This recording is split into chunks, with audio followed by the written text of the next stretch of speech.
Yo, what up? Let me start off by saying that this video is a little bit clickbait, right? Because you cannot put a timeline on language learning or fluency, but we're gonna talk about what you can do. So the first thing that you need to do is define what is fluency for you, right? And that's changed over time for me in my journey. But now I just say, as long as I can talk to anybody about anything, then that's fluency to me in a language. And it doesn't really matter at what level you can talk about it, as long as you're not going to be completely lost. Just like in English, right? I don't know anything about rocket science. If you talk to me about very technical terms, I'm not going to understand them. But you could break it down and I can say, oh, okay, I understand the concept of it, right? If you broke it down to the lowest level to me in Spanish and I didn't understand it, I would say I'm lacking something in Spanish, right?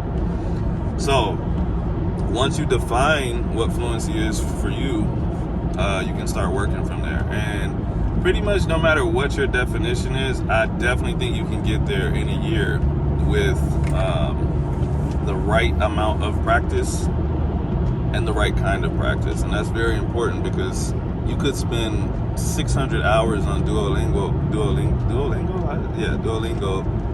and not be fluent. And you could spend 100 hours somewhere else and be way closer to fluency, because like the intention of your practice and the method matters more than like just practicing. It's like playing basketball or doing anything else in the world. If you have an elite coach and you're doing the most perfect thing for you, you're gonna make way more progress than someone that's like just following a coaching method or just doing something for the sake of doing it. So I want this video to be like detailed but also concise. So I'm gonna just try to give you a shell of what you need to work on instead of like making it super detailed. So the first thing you need to do is learn the alphabet. Absolutely, learn the alphabet, learn the sounds. And luckily for you, Spanish is 100% phonetic.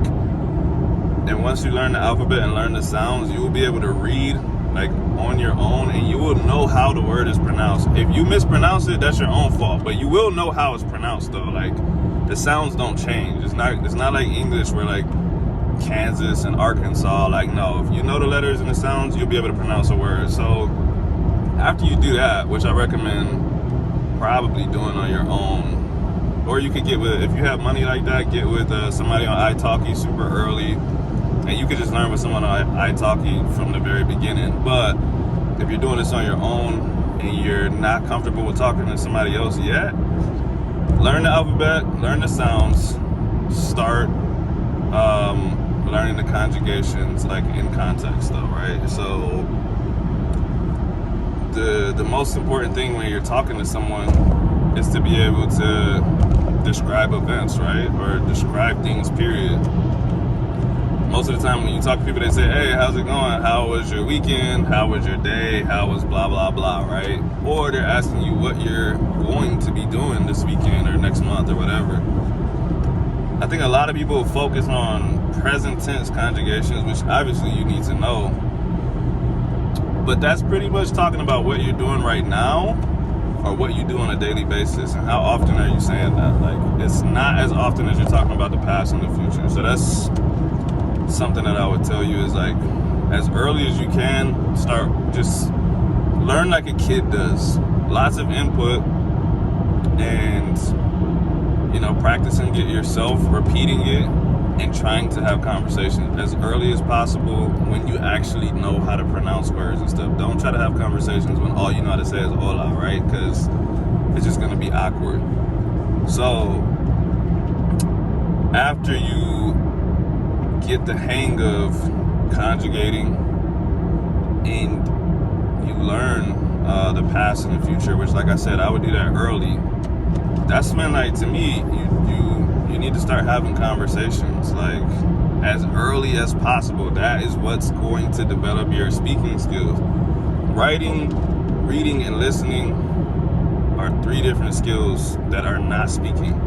I know lots of people that like can read tweets in Spanish, they can read stuff in Spanish, and they actually understand what they're reading. But when they hear something, they're just, I don't know what this guy's saying, like he's talking too fast. Like, yeah, because when you're reading it, you're like reading it super slow and you have time to process it. People don't speak how they read or write, whatever. Yeah, you don't hear stuff how you read it.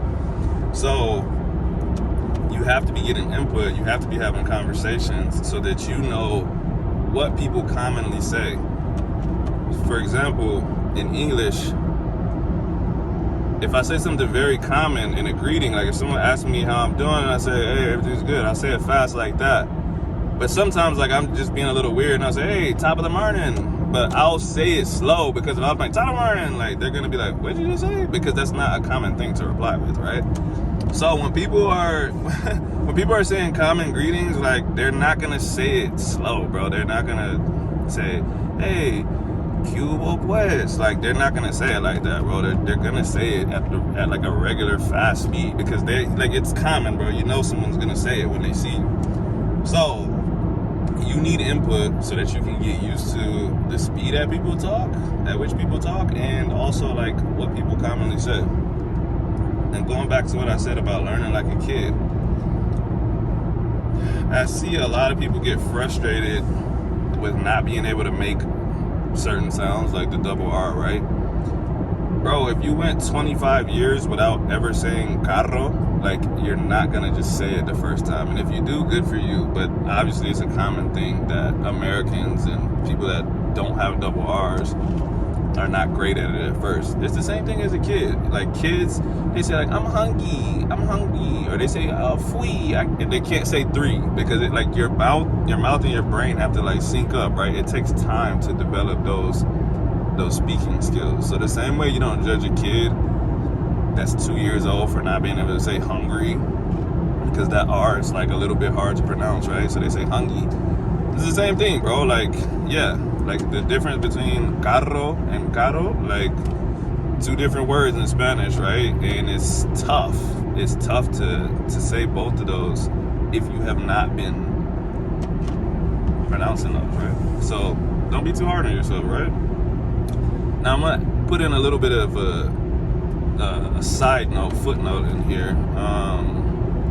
When I learned, I didn't use any textbooks and I didn't take any notes. It's just not my thing. If that's your thing, this is the wrong place for you, and that's fine. I'm just giving you a way of doing things. I will put a couple of resources in the description.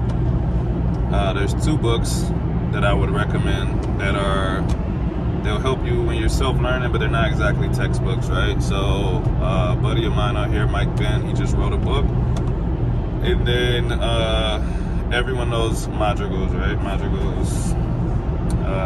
I don't remember what the full title is, but yeah. Those 2 books are good. But overall, I'm just not a book person, right?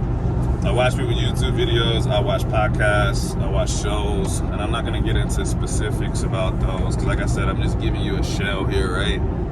So basically, to sum this up, learn the alphabet, learn the sounds, try to learn the full conjugations, like try to mimic stuff that you're hearing and seeing as early as possible. Like, people try to put stuff on the back end, like the subjunctive and in past tense conjugations, or like even like the difference between the 2 types of past, or like the multiple differences, not even just 2. They're like, oh, don't worry about that, figure it out later. Like, no, bro, like try to say what other people are saying, right? And if you're wrong, you're wrong, but you can't just like wait until you like learn Spanish and then try to learn the subjunctive, because you're gonna have to like step over everything you learn and like, oh, like, and then you're gonna have trouble understanding it because you've already like layered this wrong layer of Spanish, right? So like I said, do it like a kid. A kid says something, either the parent says that's close enough and I'm not going to correct it, or it's so wrong that you're like, no, you meant to say this. And native speakers will do that to you. That's good. That makes you better. So alphabet, sounds, conjugations, and after that, man, it's just input. It's just time. And it's not easy, but it's not hard either. It's just literally doing it as much as possible. I like to do a little bit of something every day.